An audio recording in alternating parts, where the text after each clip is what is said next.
Mesdames, Messieurs, bonsoir. Vous m'entendez? Oui, c'est bon. Oui. Le débat d'orientation budgétaire avait déjà été un dialogue de sourds.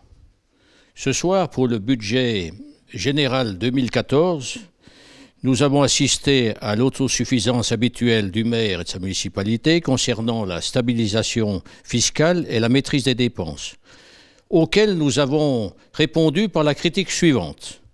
Trop d'impôts mal dépensés. En effet, afin de nous faire accepter sans broncher la fiscalité et l'endettement de la commune, la municipalité n'arrête pas de se lamenter sur la baisse des recettes de fonctionnement, mais nous constatons fort heureusement qu'elle continue d'augmenter de près de 350 000 € en 2014. Il est vrai que les dotations de l'État et les participations des collectivités territoriales diminuent de 87 000 €. Par contre, dans un contexte difficile, les impôts locaux augmentent de près de 150 000 €, alors que la valorisation du patrimoine des ménages clusiens est en baisse. Et la municipalité affirme que le dynamisme des bases d'imposition n'est qu'au début. Le cadre de vie des Clusiens est-il meilleur? L'évasion de la population dans les communes voisines laisse planer un doute sur l'attractivité clusienne. Le commerce indépendant de proximité est-il encouragé ou négligé? Les entreprises sont assujetties, outre à la cotisation à la valeur ajoutée, à une contribution foncière au profit de la communauté de communes, qui devrait la justifier par un aménagement harmonieux du bassin de vie. Le budget de fonctionnement clusien 2014, qui s'élève à plus de 27 millions d'euros, ne devrait plus s'alourdir, mais au contraire se dégonfler, puisque des compétences importantes ont été transférées au budget intercommunal. On ne peut rajouter des couches et engraisser le millefeuille, sous prétexte de mutualiser les dépenses et de faire des économies, alors que nous constatons une gestion financière non maîtrisée de la municipalité.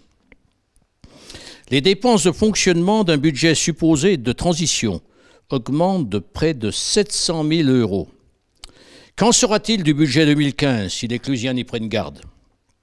Les charges de personnel augmentent encore de 450 000 €, sans être forcément bien réparties entre les services, dont certains semblent être dépourvus de moyens et d'objectifs.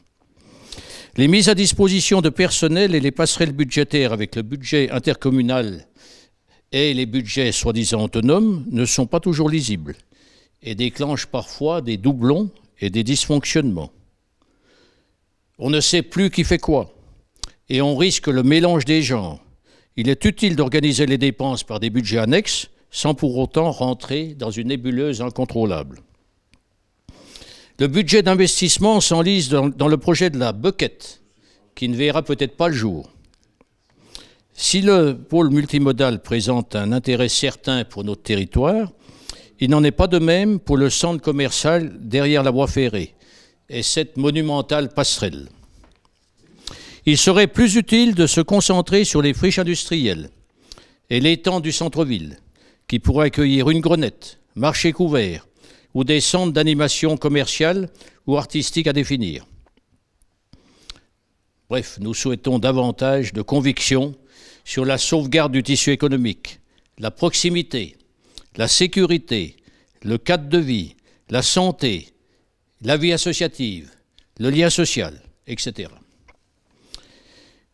Nous voulons gérer Cluses autrement. Mesdames, Messieurs, merci de votre attention. Bonne soirée et bonne fête.